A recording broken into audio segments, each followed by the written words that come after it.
Seguimos viendo fragmentos del documental 8A. Estamos con Hernández del Llano. Te pregunto antes de ver el próximo fragmento, ¿por qué hacía falta hacer este despliegue en público de la autoridad de Raúl, con todo el alto mando en esa sala? ¿Por qué? Habíamos comentado que se estaba pasando por un periodo muy difícil en las Fuerzas Armadas con esas misiones internacionalistas en los países africanos. Fundamentalmente la guerra en Angola estaba en una encrucijada. La falta de prestigio de Raúl Castro dentro de las Fuerzas Armadas estaba muy afectado, ¿sí?, porque los principales generales estaban luchando sus guerras, las guerras de los hermanos Castro, no la guerra de los generales. Sabían que no tenían nada que hacer en Angola, pero Raúl no estaba presente físicamente en ningún lado. No. Entonces, ya la falta de prestigio, el general Ochoa, como general, siempre frente a las tropas combativas, tenía más prestigio combativo y moral y ético que Raúl Castro. ¿Y qué estaba tratando, qué mensaje estaba enviando Raúl al hablarle a toda esta sala? Dando una señal. Seguía siendo él el comandante de las Fuerzas Armadas, iba a seguir siendo el ministro e iba a ser implacable con el que no se le subordinara. O sea, la causa fundamentalmente de la ejecución de Ochoa para mí fue la no subordinación de Ochoa a Raúl Castro. La justificación, el narcotráfico. Bien, veamos el próximo fragmento. 8A, de Jiménez Leal.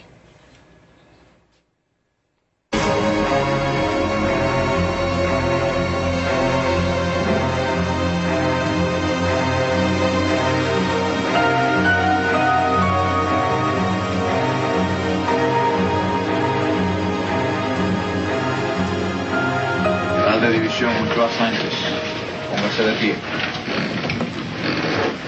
¿Puede usted exponer lo que considera necesario con relación a las imputaciones que se le han hecho? La primera pregunta es la siguiente. ¿Qué tratamiento ha recibido usted desde que fue arrestado?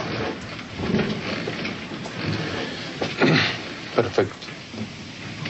El tratamiento que le da la revolución a todo detenido. En el caso mío, creo que he tenido un tratamiento no de preso. Un tratamiento normal. Permiso, si pudiera hablar un poquito más alto. No, digo que en el caso mío he tenido un tratamiento excelente. Sí, no tengo nada que alegar en contra de eso.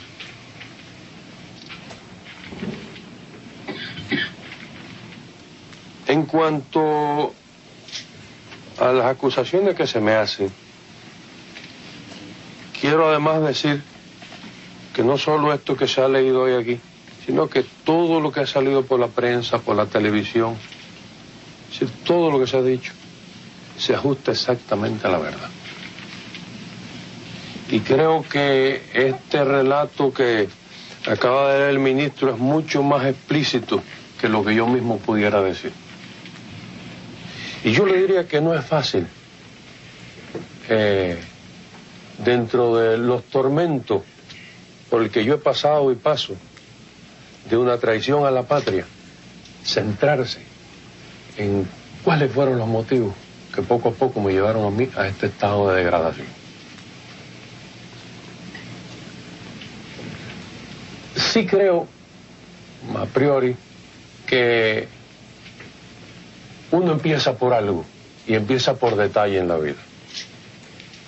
Y yo diría que empieza de gruñir cuando le dan una orden y hasta terminar pensando que todo lo que viene del mando superior está mal ordenado, ¿no? Y por ese camino uno se hace de un pensar independiente y llega a creer que uno es el que tiene la razón y uno mismo inmoralmente se justifica las barbaridades que hace. ¿Qué puede sentir un ser humano que su pueblo lo desprecie por culpa del mismo? Creo que hoy el tribunal de mi propia conciencia es más duro que cualquiera. Donde quiera que yo me pare, el tiempo que viva, asumiré esta actitud y esta responsabilidad. Y aunque no lo crean, ya hoy, ese día empiezo a ser otro ser humano. Pero yo mismo me desprecio. Y no hay razón de vida. Si no espero más nada. Que sí me corrompí, desgraciadamente. que nunca en la vida me faltó ayuda. Porque cuando uno llega y llega a un momento de este tipo, uno mismo no sabe qué hace. Se pierde la cabeza, se pierde la cabeza. Y les repito, hay cosas que no es que no tengan justificación, sino que uno mismo no se puede explicar. Por supuesto, uno va haciendo cosas y cosas y cosas aisladas, y cuando hoy la ve unida se ve el gran horror que se ha cometido, ¿no? En ese momento no lo va viendo así, ¿no? Pero no hay duda que de ahí viene la degradación, problemas morales, problemas de todo tipo, ¿eh? Que no creo que es necesario ponernos a repetirlo. Pero sí quiero decirle a los compañeros que creo que traicioné la patria. Y se lo digo con toda honradez, la traición se paga con la vida. ¿Qué pasó con Diocles? Pues no sé si lo van a saber, pero lo más probable es que lo sepan. Sí, 3 meses, porque cuando llegamos nosotros ahí, fue cuando empezaba la gente. La gente empezó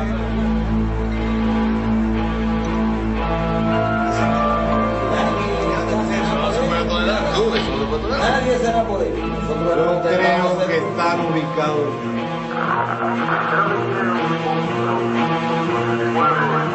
Yo soy Rodolfo, agente de la Seguridad del Estado. El sábado 27 de mayo se nos citó a un grupo de compañeros del Ministerio del Interior para efectuar un operativo de contrainteligencia, cuyo objetivo era grabar y tomar videos y fotos en la casa de Diocles Torralba.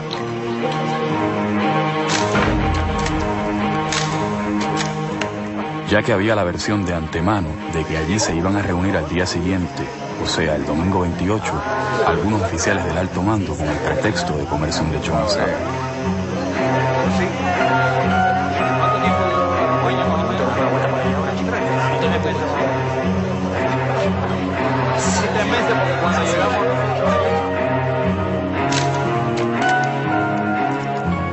Allí en la fiesta estuvieron ese día Tony el Mellizo, el capitán Martínez, Amado Padrón y el general Ochoa.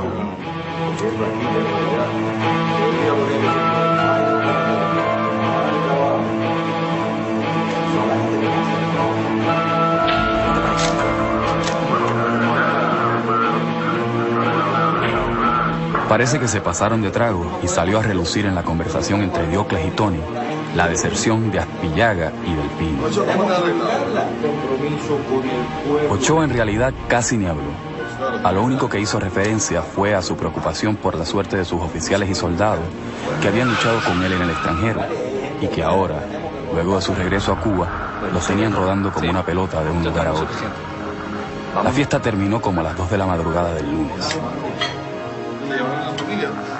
Acto seguido, esta es la fiesta que también lo compromete por tener una conducta desordenada, pero vamos a hablar sobre lo que acabamos de ver. Un Ochoa con un libreto muy bien aprendido, con un tono bajo, que parece un poco drogado. Ese no es el Ochoa que usted conoce. No, está claro, cuando uno observa esas imágenes que son reales, las primeras que no son del filme, uno se percata y uno puede llegar a las conclusiones que le fue mordiada la personalidad a través de fármacos y a través de psicólogos. O sea, en una serie de entrevistas con fármacos y con psicólogos operativos le fue mordiado la personalidad. ¿Por qué? Ochoa es conocido que era muy agresivo, era un hombre de armas tomar, era un hombre que era capaz de saber sus problemas, pero abordarlo y defenderlo, o si no reconocerlo, pero con la manera de ser, de su personalidad, de ser un elemento sanguíneo. Entonces esas características lo dan como que fue moldeada totalmente su personalidad. Eso Ochoa. Moldeada la personalidad, o sea, a propósito. Es posible, los psiquiatras. Con psicólogos operativos. Con psicólogos y con medicamentos. O sea, se le bajan las defensas, se le trata psicológicamente, se le enmarca una personalidad y unas palabras que debe abordar él, y así lo aborda. Fíjate que no habla de su corrupción, él dice que no. Fíjate que habla del ministro, en ningún momento habla de Raúl Castro. No, pero habla de la corrupción y de que él mismo se desprecia y que todo lo que hizo fue malo, entonces... El que lo conoció personalmente sabe que ese no era un Ochoa, ni era capaz de resolver sus problemas con ese método. Hay muchas maneras de resolver los problemas de personalidad de una persona, pero en ese caso fue mordeado totalmente la personalidad. ¿Ok? ¿Qué usted cree que él esperaba con esas palabras? O sea, según comentarios muy cercanos al tema, las entrevistas realizadas con él, en todo momento se le planteó que se le iba a perdonar la vida. Él conocía a Raúl Castro de muy de cerca y a Fidel. Él sabía todos sus pecados y sabía que sus pecados no eran de condena de muerte, excepto por lo que es condenado realmente, por no subordinarse a Raúl Castro. Y por estar supuestamente planificando un golpe de Estado. Eso vamos a hablar más adelante, pero ¿qué pasa? Que el narcotráfico no se establece en la ley cubana como traición. Entonces, él mismo dice que él traiciona a la patria, pero si es que la condena a él, supuestamente su gran pecado es el narcotráfico. El tráfico de estupefacientes, de droga, es una justificación. El resto es no es la causa del problema. Motivos políticos. Regreso con más.